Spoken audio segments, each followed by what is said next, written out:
देखो kaizen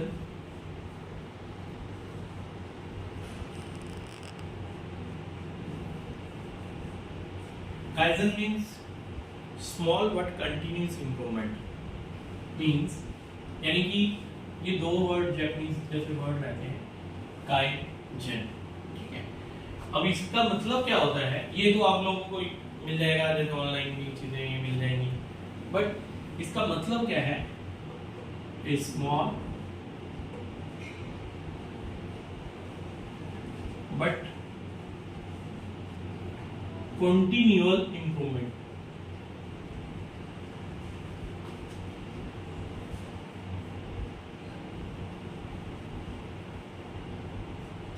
okay, अब इसमें बात आती है स्मॉल, यानी कि छोटे से छोटा इंप्रूवमेंट जो कि कंटिन्यूअल होना चाहिए। अब दो टर्म्स होती हैं, एक होती है कंटिन्यूअल, एक होता है कंटिन्यूअस। अब इसको हम इस ग्राफ से समझेंगे, ठीक है। अब जो ये वाला इंप्रूवमेंट है, एक ग्राफ ये बना इंप्रूवमेंट का, और एक ग्राफ हमारा बना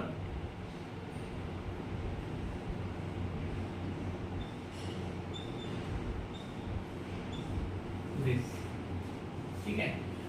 ये है हमारा कंटिन्यूअस, और ये हमारा कंटिन्यूअल। जो काइजन टर्मिनोलॉजी है वो बोलता है स्मॉल, छोटे छोटे स्टेप लेने हैं, बट वो कंटिन्यूअल होने चाहिए। एक जगह आगे यहां पहुंचे, फिर हमने इसको सस्टेन किया, फिर उसके बाद एक और स्टेप लिया, उसको सस्टेन किया, उसका रिजल्ट देखा। अब इसमें इसके पीछे एक टर्मिनोलॉजी होती है। जैसे अभी होता क्या है, फर्स्ट हमें क्या है कि एक कोई भी, जब भी कोई भी हमने इंप्रूवमेंट करना है तो उसमें सबसे पहले हम क्या, एक प्रॉब्लम आती है। ये एक प्रोएक्टिव भी हो सकती है या रिएक्टिव भी हो सकती है। प्रोएक्टिव का मतलब वो प्रॉब्लम कि जो कि जैसे हमने एफएमई किया, हमने रिस्क कैलकुलेट किया, ठीक है।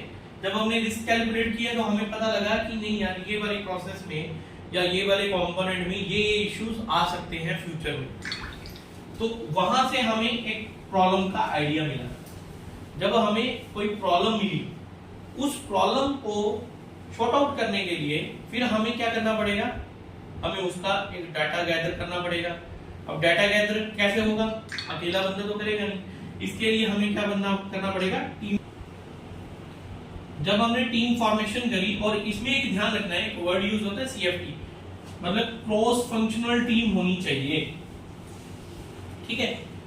उसके बाद जब हमारे पास प्रॉब्लम होगी, प्रॉब्लम के बाद हमने टीम बनानी, टीम बनाने के बाद फिर हमने क्या करना है कि इसका जो भी हमारा इश्यूज था उसका हमने एक बेसलाइन डाटा तैयार करना है कि जो ये प्रॉब्लम चल रही है करंट प्रोसेस में अभी कैसे चल रही है, कैसे बिहेव कर रही है, उसके लिए हम हिस्टोग्राम बना सकते हैं, ठीक है।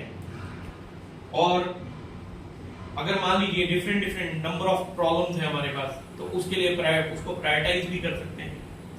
फिर हमने क्या करना, वो बेसलाइन डाटा लिया, बेसलाइन डाटा से फिर हमें पता लगा कि अच्छा ये वाला हमारी इस प्रॉब्लम का ये ट्रेंड चला हुआ है और ये हमारी प्रॉब्लम है। फिर हमने क्या करना है, उसी का हमने रूट कॉज एनालिसिस करना है। तो रूट कॉज एनालिसिस करने के लिए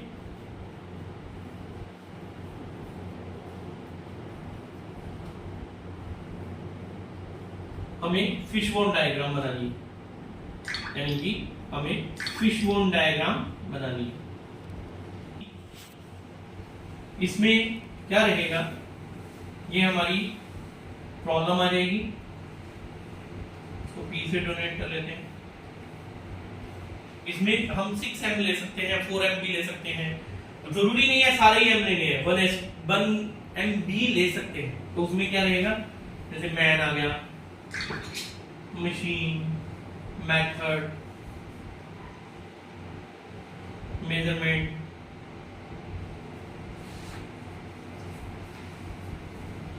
मदर नेचर,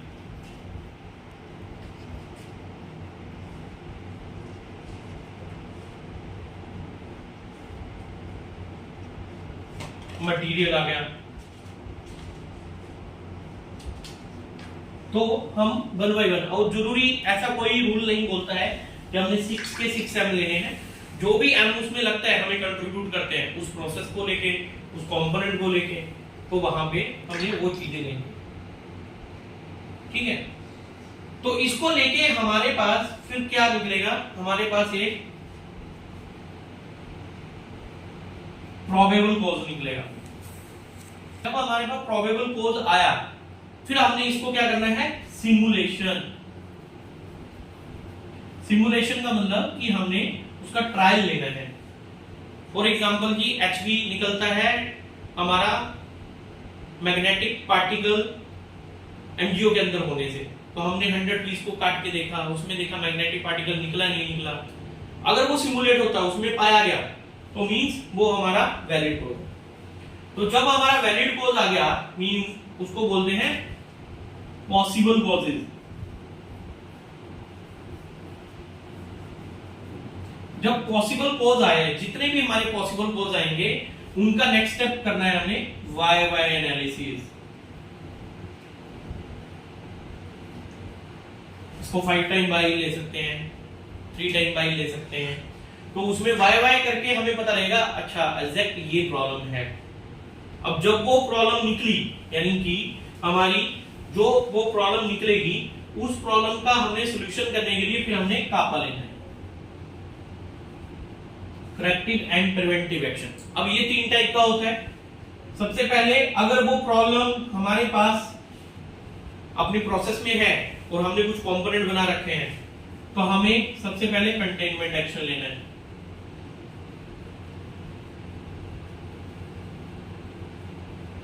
और सेकंड नंबर पे फिर उसका प्रोएक्टिव एक्शन लेना है।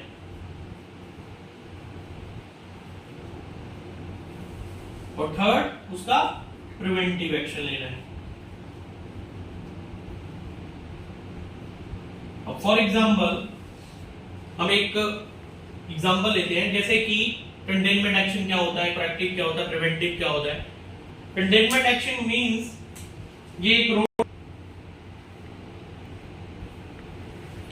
यहां से गाड़ी जा रही थी और यहां से एक बाइक आ रही थी, इसने इसको हिट कर दिया यहां पे। तो हमें अब जो ये पैसेंजर था या बाइकर था, इसको जो हमें फर्स्ट एड देनी है, हॉस्पिटल लेके जाना है, दैट इज कंटेनमेंट एक्शन। और उसके बाद प्रोएक्टिव एक्शन कि हमारा यहां पे क्या होना चाहिए था, अभी यहां पे या तो एक बोर्ड होना चाहिए स्पीड लिमिट का, या यहां पे हमें बैरियर देने पड़ेंगे, स्पीड ब्रेकर देने पड़ेंगे। तो स्पीड ब्रेकर दिए होंगे तो स्पीड लोगों की कम होगी, तो एक्सीडेंट होने के कम चांसेस होंगे, तो वो करेक्शंस होगी। प्रिवेंटिव कि आगे फ्यूचर में ना तो बड़े बड़े साइन बोर्ड लगा दिए जाएं, या यहां से यहां पे रेड लाइट्स लगा दी जाए, या कुछ एक मिरर इमेज लगा दी जाए, मिरर लगा दिया जाए कि यहां भी सामने से पता लगे कि यहां से गाड़ी आ रही है या कुछ। इस तरह से ये एक्शन लेने के बाद फिर हमें क्या करना होता है, फिर हमें बिफोर एंड आफ्टर कंपैरिजन करना पड़ता है।